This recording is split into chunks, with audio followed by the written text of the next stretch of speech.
Bonjour et bienvenue à tous sur Kyobai, le site de vente aux enchères 100% online. Je m'appelle Nicolas et je suis là pour vous parler de la vente Urban Art Made in France numéro 2, organisée par Camar et Associés du 30 janvier au 6 février. Alors comme son nom l'indique, pour la deuxième fois nous allons nous intéresser aux artistes français. Lors de la première vente, j'avais abordé l'influence de la scène street art française dans le monde. Du coup, je vais pas revenir dessus ici, donc je vous invite à aller voir la vidéo si vous ne l'avez pas déjà vue. Si nous avons fait le choix de refaire une vente autour de la scène française, c'est parce que nous avons la chance en France d'avoir une des scènes les plus actives dans le monde. Alors bien sûr, on a les artistes historiques, mais on a en plus une multitude d'artistes en devenir très talentueux qui embellissent les murs de nos villes. Et ce dans tous les domaines comme le graffiti, le pochoir ou encore le collage, et qui touchent un public de plus en plus large. En témoignent les nombreux festivals à travers toute la France, comme par exemple à Paris avec l'Urban Art Fair qui met à l'honneur le travail en atelier d'artistes venus du monde entier, la Street Art Avenue à Saint-Denis ou encore le Festival dans le 19e. On peut aussi parler de Toulouse avec par exemple Mr Freeze ou encore le festival Rose Béton. Il y a aussi le K-Live à 7 qui invite chaque année des street artistes durant leur festival. Et enfin, pour en citer juste un dernier, on peut aussi parler du Grenoble Street Art Festival, qui, comme son nom l'indique, se déroule à Grenoble. A noter aussi les nombreuses initiatives chaque année qui décident de mettre le street art à l'honneur dans des lieux atypiques, comme par exemple le musée du street art à l'école 42 à Paris, ou plus anciennement, on avait la réserve Malakoff avec l'exposition Le Grand 8 dans un entrepôt, ou le Lab 14 dans les anciens locaux de la Poste. On peut parler également des 2 éditions de RIAP qui a mis le street art à l'honneur dans une résidence étudiante en repeignant du sol au plafond l'intégralité des dortoirs en les couvrant de graffiti ou encore de pochoirs par exemple.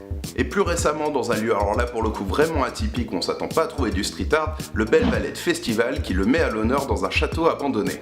Bref, en France, on a la chance de n'avoir que l'embarras du choix pour voir de sublimes œuvres de street art. Et justement, l'idée de cette vente, c'est à l'image de ces nombreux festivals et de toutes ces initiatives, c'est de montrer la diversité des choses qu'on peut voir en France.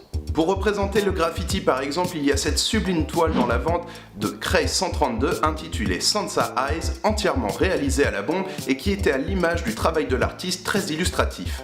Il y a aussi cette toile très colorée de l'artiste Banga qui illustre dans le graffiti tout le travail autour du lettrage. Toujours dans le lettrage mais avec ce qu'on appelle cette fois-ci le wild style, c'est-à-dire un lettrage presque indéchiffrable, il y a cette toile de Artis qui, si on lit attentivement en son centre, on doit être capable de déchiffrer La vie en couleur qui est le titre de l'œuvre. Le graffiti évolue aussi ces dernières années avec notamment un courant abstrait qui illustre ici le travail de Morne avec cette toile très colorée qui est extrêmement travaillé et qui représente à merveille le travail monumental qu'il est capable de produire lors de ses installations indoor. Toujours un peu dans la veine du graffiti avec cette fois-ci plus quelque chose qui se rapproche du calligraffiti, un mélange de calligraphie et de graffiti, on a le travail de Papamesque avec ce travail très coloré qui est tout aussi intéressant. Et pour le coup, vraiment dans la calligraphie, il y a ce très beau travail de JBC tout en couleur sur papier. Pour faire la transition entre le graffiti et le collage, il y a cette toile par exemple du graffeur Meuchet qui mixe les 2 techniques, ce qui nous donne un résultat très urbain avec notamment tout le travail de fond qui donne vraiment l'impression d'avoir retiré un bout de mur pour l'encadrer. Autre artiste qui a su parfaitement mélanger les 2 techniques pour en faire même son travail signature, le très talentueux Jody Bona avec cette grande toile d'1 mètre par 1 mètre où le fond est travaillé vraiment comme un graffiti et ensuite qui est recouvert de collages de portraits et aussi d'affiches pop. Intéressons-nous maintenant à un artiste qui pour le coup lui utilise le collage à 100% pour faire partager son travail dans la rue, Ardif avec ce sublime dessin au feutre contrecollé sur une plaque en acier rouillé qui mélange comme à son habitude les animaux et l'architecture. A noter l'extrême précision de ses dessins. A noter aussi toujours dans le collage ce très beau portrait de Magnoli qui reprend à la perfection son travail dans la rue avec en plus cette fois-ci un très joli travail sur le fond de la toile.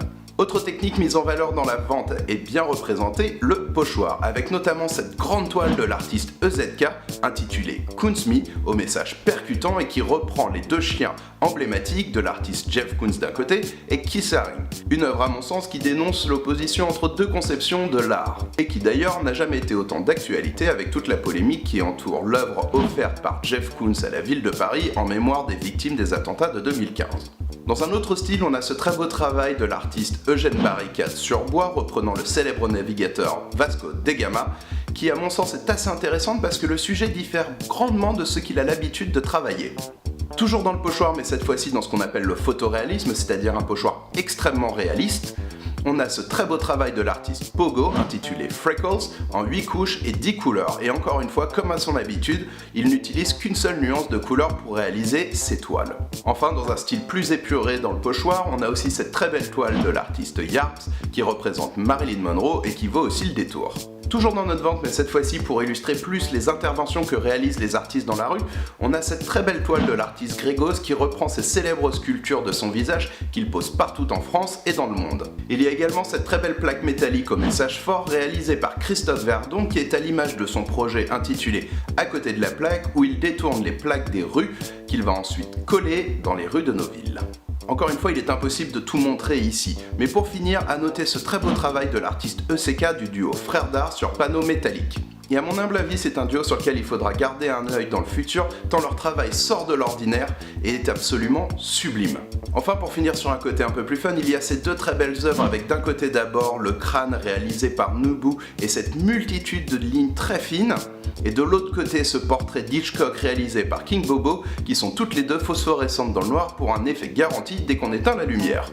Bref, si vous voulez voir toutes les œuvres présentées dans la vente, je vous invite à vous rendre sur le site de Kyobai pour aller regarder la vente Urban Art Made in France numéro 2, organisée par Camari Associés du 30 janvier au 6 février. Donc, enchérissez bien et à très vite sur Kyobai. Salut!